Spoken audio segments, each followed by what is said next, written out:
A soft emergency beacon pulsed in deep space, a weak, flickering signal lost against the backdrop of the neutral zone. It was a nothing blip, unimportant, easy to ignore. But on the bridge of the Zarthan Dominion scout cruiser, Commander Trask's eyes narrowed. The beacon's origin wasn't civilian-grade junk. The pod's hull signature matched a Terran Union vessel reported missing after a pirate attack 2 standard days ago. He almost dismissed it. Could be a trap, his second-in-command grunted. Trask tapped the cracked screen again. One life form, faint vitals, no heat shielding, cryo unit failing. The pod was tumbling, atmosphere nearly gone. Inside, a human child. Trask didn't care for humans. Fought too many of them in the Red Dust campaigns. Clever, vicious, unervingly stubborn. But this was something else. He gave the order to intercept. Meanwhile, on a Varellan reconnaissance ship threading the same sector, Overseer Zeki analyzed the same signal with cold logic. Minimal strategic value, she concluded, unworthy of deviation. Her science adjutant disagreed. Subject inside is human, young, likely civilian, perhaps a survivor of the Darnell transport attack. Zefki paused. Human children were volatile symbols. Save one and it became a statement. Let one die, especially one found in enemy territory, and it could ignite a war. Still, emotion was irrelevant. Risk was not. She changed course. Both ships emerged from fold space at nearly the same moment, weapons armed, targeting systems flaring red across void-dark distance. Trask's cruiser powered up shields. The Varellans deployed cloaked drone relays in silence. Neither fired. The pod drifted between them like a forgotten promise. Trask opened a narrowband channel. We retrieved the pod. Together, neutral zone protocol applies. Zefki's voice returned, flat and layered. Agreed. Cooperative extraction only. Any aggression voids truce. 2 boarding parties launched simultaneously. Each ship's crew moved with weapons half-lowered, fingers near triggers. In the silence of the dead pod, frost layered inside like a burial chamber. The child was curled in a corner, trembling. She couldn't have been older than 6. Amara, that was the name encoded on her ID chip. Trask reached her first. The warmth from his gauntlet caused her to stir. Eyes half open, lips blue. She didn't speak, just stared. Zefki's sensor drone confirmed what Trask already knew. Body temperature below survival threshold. Blood pressure unstable. Vital organs under metabolic duress. She's dying, Trask said bluntly. Prognosis 1 hour, Zefki replied. Then alarm screamed across every channel. Unidentified vessel inbound. Mass displacement tagged as a pirate raider. Likely the same group that had destroyed Amara's ship. It had tracked the beacon too. Now it wanted cleanup. Weapon system cycling. Trask growled. They're not here to negotiate. Zefki's voice was even colder than usual. They will want no witnesses. Options collapsed. Returning to either side's territory meant escalating suspicion, possibly war. Staying meant fighting, without backup. Amara let out a faint cry. That was enough. Trask turned to Zefki. We hold the station. We protect the child. Zefki stared at him. Agreed. They docked at a derelict outpost, clinging to a cold asteroid, long abandoned after resource collapse. Atmosphere barely held. Gravity was a suggestion, but it had an intact medbay, even if archaic. Trask carried the child inside, every motion careful. Zefki's drones followed, scanning her vitals, injecting microstoms, regulating oxygen levels. Amara coughed, shivered, and whispered, "Is my mama here?" Trask didn't answer. Zefki connected in 4-line, with her delicate claw appendage. Hydration levels increasing. Neuroresponse low. No major brain trauma. Trask studied the trembling child. How long can she last? Unknown, Zefki said, but without peace, she will not survive even an hour. They argued about treatment. Trask wanted to inject her with a Zarthan metabolic booster, a blunt force solution. Zefki protested. Her kind used precision molecular stabilizers, slower but less damaging. While they clashed, Amara opened her eyes and whimpered. Don't yell. Silence fell like a hammer. Zefki recalculated her approach. Trask stepped back, jaw clenched. No one raised their voice again. The pirate ship dropped out of fold space, sleek and jagged. Too large for casual raiding. Heavily armed. It began transmitting threats, bribes, demands. Return the child, they said. She was cargo, collateral, not worth a war. Trask stared at the display. They'll burn the station and scoop her body from the wreckage. Zefki's drone transmitted a tight band ping to Terran Union space, encrypted and masked. A desperate shot in the dark. Then she turned to Trask. We must delay. He nodded. Long enough for rescue? Unlikely. Still, they stayed. Amara began stabilizing, her tiny chest rising and falling in uneven rhythm. She clung to Trask's clawed finger with her whole hand. You smell weird, she mumbled. Trask almost smiled. Almost. Zefki monitored the station's failing power systems. Defense grid is dormant. We can't repel an orbital barrage. Trask bared his teeth. Then we take the fight to them. The two aliens, enemies for generations, prepared for war not for conquest or glory, but to protect a child who wasn't theirs. Not because of orders, not because of strategy, because something deep primal and undeniable had shifted. They would not let her die. She was barely breathing. Amara's skin was pale and cold, her lips tinged with blue. Her small hand trembled against the synthetic blanket wrapped around her. Trask stood nearby, helmet off, fangs bare in frustration. The med bay's ancient systems groaned under the strain of keeping her alive. Her vitals are deteriorating, Zefki said. Internal temperature remains suboptimal. Cardiac rhythm is erratic. Trask snapped, then fix it. I am attempting to. He loomed over her, claws twitching. Zefki didn't flinch. The moment was broken by a soft whisper from the medbed. I want my mom. Both aliens froze. I want to go home. Zefki adjusted the neural stabilizer, her voice suddenly gentle. You are safe here. Trask moved to the other side of the bed. His voice was a growl, but lower than before. You'll make it, little warrior. You've come too far to stop now.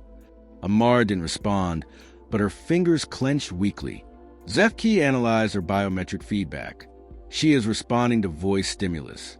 Emotionally reactive species often display improved survival metrics when surrounded by empathetic presences. Trask grunted. You mean talking helps? In crude terms, yes. He looked down at the girl, then muttered, I've seen your kind survive worse. On Mars, I watched a human child drag a wounded soldier for 12 clicks. Bones broken, skin burned, didn't cry once. You people don't quit. Zefki tilted her head. That aligns with our observations. Humanity is uniquely persistent, even in statistically hopeless conditions. I hated that about them, Trask said. Still do, but I'll be damned if it isn't impressive. Minutes passed. The child stabilized slightly, thanks to combined alien medicine and ancient Terran resilience. Zefki checked the scanners again. The pirate vessel remains in orbit. They've begun scanning the structure, searching for access points. They want the kid, or to erase evidence of their crimes. Trask looked at the ceiling. If she dies, and they find out we let her die, the Terran Union will retaliate, Zefki said. Not with war, with annihilation. I've seen their orbital strikes. Glass whole continents just to rescue a hostage. They value their young irrationally, Zefki said. Maybe that's why they're dangerous, Trask replied. But maybe that's why they win. Zefki didn't respond. Instead, she activated a tight band comlink, encrypting a message, transmitting coordinates to Terran Relay Station 9X. If they receive it, rescue ETA is under 1 hour. If... They both knew that might be too long. The girl stirred again, opening her eyes. Are you bad guys? Trask blinked. What? You have scary faces, she murmured. Zefki leaned closer. We are here to protect you. The child looked between them. But you don't like each other. We didn't, Trask said. We do not require affection to cooperate. Zefki added. Amara nodded sleepily. That's okay. My daddy says friends are people who show up when it matters. She drifted off again. Zefki's expression didn't change, but her mandibles clicked in quiet thought. Trask broke the silence. We've killed each other for decades, but I've never seen a Zarthan take a blast for a Varellan, and I'm about to. Zefki's tone remained level. Likewise. Then the station lights flickered. A loud tremor rumbled through the hull. They're breaching, Trask snarled. Zefki summoned 2 scout drones. Enemy movement detected in Sector 4C, boarding through compromised docking strut. Then we meet them there. Zefki locked the medbay. Her vitals are steady. Short-term absence is acceptable. Trask hesitated, then knelt beside Amara, brushing frost from her cheek. Don't move, little warrior. They left her alone in the silence of the medbay. Together, they marched through the station's failing corridors, Varellan drones mapping ambush points. Trask's plasma rifle charged a maximum. As they moved, they passed burned-out hatches and old bloodstains, relics of past skirmishes between their species. Now irrelevant, they reached the access junction just as the first pirate unit breached. Trask didn't wait. He fired, reducing the lead raider to ash. Zefki's drones swarmed, short-circuiting weapons and disabling suits. Not for glory, not for vengeance. For her. Minutes later, Trask was panting, blood running down his flank. Zefki patched him quickly, using a sterile gel pack. She'd better make it, he growled. She must, Zefki replied. There is no acceptable alternative.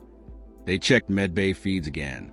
Amara was stable, breathing, whispering in her sleep. Trask stared at her through the screen. If humanity finds out 2 of their enemies fought together to save one of their young. Zefki nodded slowly. They might begin to believe peace is possible. Trask chuckled dryly. Or think we're losing our edge. Zefki's mandibles flexed. Perhaps, but maybe they'll just think we're starting to understand what really matters. Neither of them said the word, but it hung in the air between them anyway. Hope. A low, rhythmic thrum echoed to the derelict station. Amara's vitals flickered across the screen, still stable, but barely.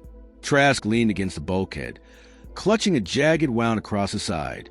Zefki applied another antiseptic patch, her movement swift, efficient. She's holding, she said. Good. Trask grunted. Because we might not be. The pirate ship shifted its orbit again. Sensors buzzed as a second boarding party deployed. More bodies. Heavier weapons. They weren't here to scare anyone anymore. They were here to end it. Zefki observed the holographic display of incoming heat signatures. 12 new life forms. Heavily armored. Different configuration. Specialists, Trask muttered. Professional sweep team. They'll comb the station room by room. Won't stop until the child in a bag or we're in pieces. Zefki adjusted the drone formation. Then we hold them here. Trask's lip curled. We're outnumbered.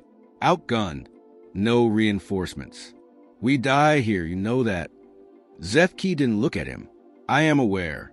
Yet we remain. They split up without needing to speak.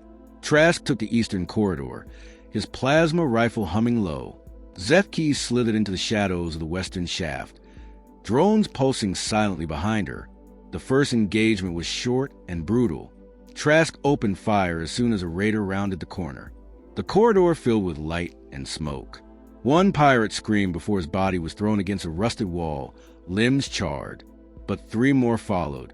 Trask dropped one, then took a shot to the shoulder and fell back, gritting his teeth.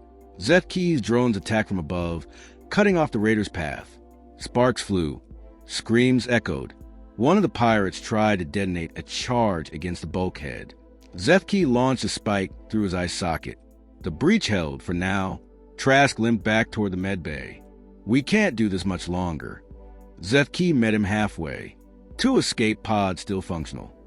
Trask glared. What are you suggesting? She can't stay here. Not if we're overrun. We'd be signing our own death warrants. Zefki didn't blink. If we both go, the pods will be tracked. If one remains to block the signal, the other may escape unnoticed. Trask stepped closer. You volunteering? Zefki paused.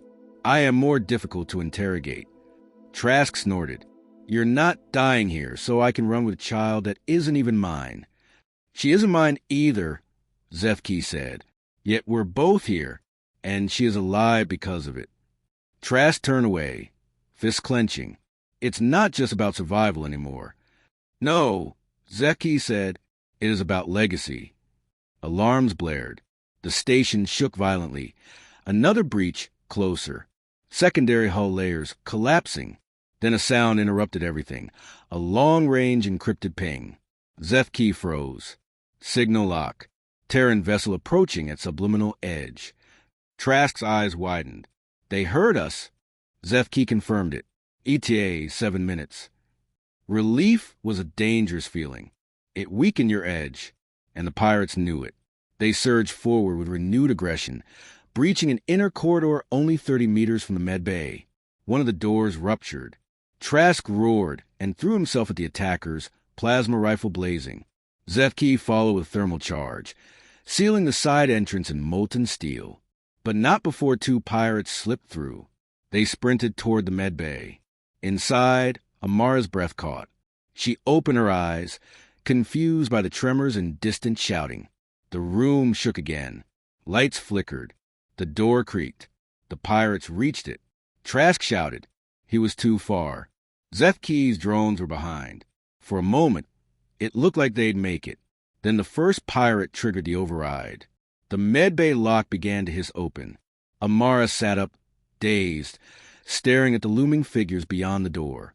Trask fired down the hall, shots going wide. The pirates turned, one raising his weapon. He didn't get the chance to pull the trigger. Zefki appeared from above, descending silently, her blade slicing to the back of his neck. The second pirate swung wildly. Trask slammed into him shoulder first, tackling him through a cracked bulkhead. It was over in seconds. Amara whimpered inside. Zefki entered and crouched beside her. You are safe. I don't like the loud noises, she whispered. I do not either. Trask stumbled in, blood running down his side again. The Terrans better get here fast. I'm running out of blood. 3 minutes, Zefki confirmed. The child looked between them. Why are you helping me? Neither answered for a moment. Then Trask knelt. Because once, my people said you weren't worth saving, that your kind was dangerous. Maybe we were right, but not today. Today, you're the only thing that matters. Zefki nodded. And because there may still be something left of U.S. that deserves to live. A low hum rose as the Terran vessel dropped out of fold space. Zefki transmitted the docking signal. Trask stood tall despite the pain. Think they'll shoot us? Possibly, Zefki said. Figures. The medbay door opened one last time as Terran Marines poured in, weapons ready, eyes wide. Their rifles locked on the two aliens first. But they paused when they saw Mara in Zefki's arms. The girl pointed weakly. They saved me. Silence. Then one Marine lowered his weapon. Copy that. Trask exhaled. Zefki handed the child over. No medals. No speeches. Just the soft sound of a little girl breathing steady for first time in hours. They didn't stay for thanks. They just watched her go. The silence after the Terran ship departed was deafening. Trask stood beside Zefki in the ruined corridor of the station, watching the last glowing streak of the dropship disappear into the black. Smoke curled from melted panels, and the scent of scorched metal and blood still hung in the air. The child was gone, safe, and in her place was a stillness neither alien had ever known. Trask finally broke the quiet. We're dead men walking now. Zefki tilted her head. Unlikely. Statistically, the Terran Union eliminates threats. We are no longer threats. That's not how they think, Trask growled. You think they'll trust that two of their former enemies suddenly grew a conscience? He gestured at the wreckage around them. They'll assume we were hiding something, maybe using her. Zefki replied calmly. Her testimony will be enough. She's a child. She is human. That shut him up. He knew she was right. They started moving slowly, past fallen bodies, pirates, security bots, and the occasional desiccated corpse from earlier battles long forgotten. The station had been dead before Amara arrived. Her presence had pulled life from the wreckage. Now it felt empty again. What now? Trask finally asked. Zefki walked without turning. You could leave. Take a vessel. Return to your territory. And you? I remain here. The station must be cleansed. Records purged. Evidence destroyed. Trask frowned. You're covering your tracks. No, she replied. I am preserving the narrative. The truth. What happened here must not be distorted by fear or propaganda. Trask stopped walking. You're trying to make a statement. Zefki paused. If they discover what we did, what we chose, perhaps others will question the war. You really believe that? Zefki turned. No, but hope does not require belief, only the chance of change. Trask let that sit for a moment. He sighed and looked out a shattered viewport. The stars beyond didn't seem any different than before. Same darkness, same cold, uncaring silence. But he was different, and that mattered. I used to enjoy killing humans, he said after a while. Made me feel like I was proving something, like we were better, stronger. Zefki nodded. Varellan High Command trained us to believe the same, that they were a threat to the balance of the galaxy, that their emotions made them volatile. Trask chuckled. Turns out that same emotion made them worth saving. A faint beep interrupted them. Zefki checked a datapad.